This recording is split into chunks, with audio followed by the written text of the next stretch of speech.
Hello everyone, and welcome to The Explainer. We are jumping right into a seriously fascinating journey today, looking at the history and evolution of the creators of theater.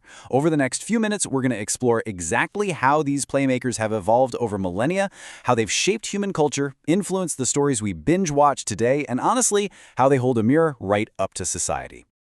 Okay, let's dive into this. Have you ever actually stopped to look at the word playwright and wondered why on earth it ends with W-R-I-G-H-T instead of W-R-I-T-E?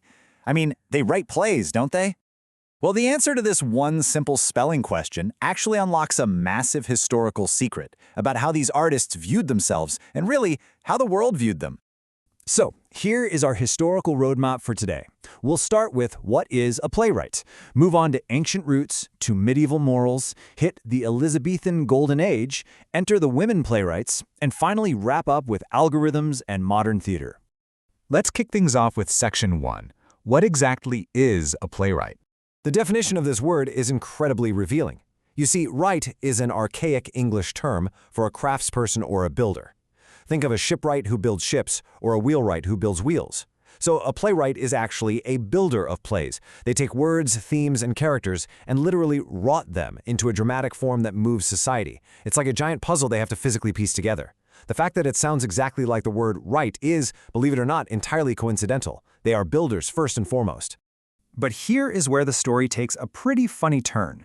The very first recorded use of the term playwright was actually a petty insult. Yeah, in 1605, the dramatist Ben Jonson used it in an epigram to describe an enemy writer. Jonson considered himself a true poet.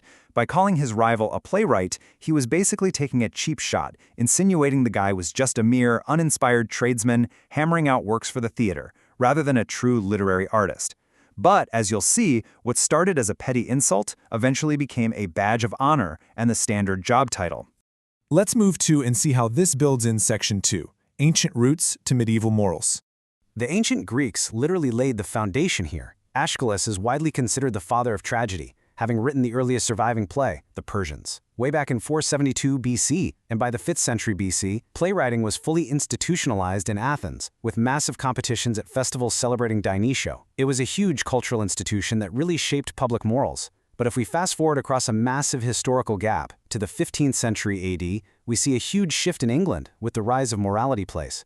Now, unlike the grand Greek tragedies or the early Latin church plays, medieval morality plays, like the really famous one Everyman, were written in the vernacular. That means they were written in the everyday language of the common people. And the staging was fascinating. Typically, it was performed on the exact same level as the audience, not raised up on a grand stage.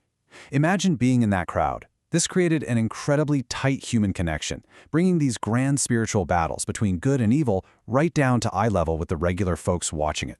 And these early playwrights were unbelievably prolific as theater transitioned into mainstream entertainment. Get this, 198. That is the staggering number of dramatic works written by Hans Sachs, a 16th century German writer who was super well known for his early farces. Just to put that into perspective, writing 198 plays is an absolute monumental achievement, and the sheer volume shows just how playmaking was transitioning into a highly influential, recognized industry. Which brings us perfectly to Section 3, the Elizabethan Golden Age. You absolutely can't talk about this era without bringing up William Shakespeare. You know, a lot of writers back then constantly complained about the unrefined, rowdy tastes of the Elizabethan audience. But what made Shakespeare an absolute master playmaker is that he didn't scorn the crowd. He catered to them. He knew exactly what they wanted. He'd inject hilarious comic relief into super heavy tragedies just to satisfy their craving for a laugh. And he used loud, booming thunderstorms to thrill them with all the din and bustle. He built his plays to suit the people. Furthermore, playwrights of this era were deeply embedded in the physical, messy craft of the theater. They didn't just sit alone in a quiet room writing text, they were out there on the stage. Shakespeare himself acted in his own plays, famously playing the ghost in his masterpiece Hamlet. Actually, think about that for a second. He wasn't just a writer, he was a true theater maker, building experiences from the inside out that literally still influence how stories are told today. Moving right along to Section 4. Enter the women playwrights. For centuries, incredibly strict social environments crippled women's ability to participate in public theater. Pre-1660, publishing a play was considered a direct violation of feminine modesty. This forced noblewomen to just translate classics or write private closet dramas anonymously, basically treating it as a hidden hobby. But in 1660, a real game-changer happened. King Charles II returned to England, ending Puritan rule. The Restoration era kicked off, and suddenly, women were legally and socially allowed to act on stage and write for the general public. And this brilliantly illustrates our next point. Aphra Behn was the ultimate trailblazer for this era. In 1671, she completely rocked the London theater world by becoming England's very first professional woman playwright. And she definitely didn't write as a hobby. After serving as a royal spy and literally landing in debtor's prison, she turned to the stage just to survive. She successfully produced 19 plays, fundamentally changing the industry and paving the way for generations of female dramatists. Talk about making an entrance.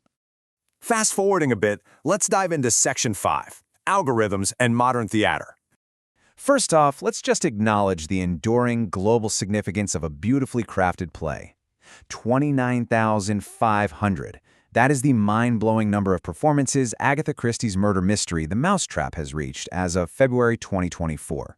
Being the longest-running play in the entire world, it absolutely proves that when a play builder constructs a great story, it can captivate global audiences for generations. But, the reality for most contemporary American playwrights today is a lot tougher. Today's playmakers face some incredibly severe hurdles. We're talking about declining overall theater attendance, the sheer inability to earn a living solely from their plays, which forces them to take on side jobs, and having their scripts hopelessly stuck in development gridlock. It's tough out there. This has actually forced writers to innovate, forming cool new playwriting collectives like 13P and Orbiter 3, which gather members together to actually produce their own works rather than just developing them endlessly in a vacuum. But honestly, perhaps the biggest challenge to the playwright today isn't financial at all. It's artistic. We are seeing the rise of what scholars are calling post-dramatic theater. Now, this is an avant-garde movement that completely shatters the traditional dominance of the written text and human reason on the stage. It's a movement where visual landscapes, weird sounds, and movement take absolute precedence over a structured script. It's a bit wild, and it's led some to declare, metaphorically of course, the death of the text. And this leads to some truly wild experiments. No joke, in 2013, an avant-garde director named Annie Dorson created an adaptation of Shakespeare's Hamlet called A Piece of Work. But instead of writing a new adaptation herself, she used computer algorithms to process the data of the text. The human author was entirely replaced by a data processor, letting the machine generate the theatrical experience. It's like something straight out of a sci-fi movie. So, what does this all mean? It leaves us with a pretty provocative question. In the age of algorithms and data processing, is the playwright dead? Or is the playwright, that ultimate builder of the stage we talked about earlier, simply finding new digital tools to rot their craft? From ancient Greece to algorithmic Hamlets, the way we make plays keeps changing, but our fundamental human need to see ourselves reflected in these stories, that will never fade.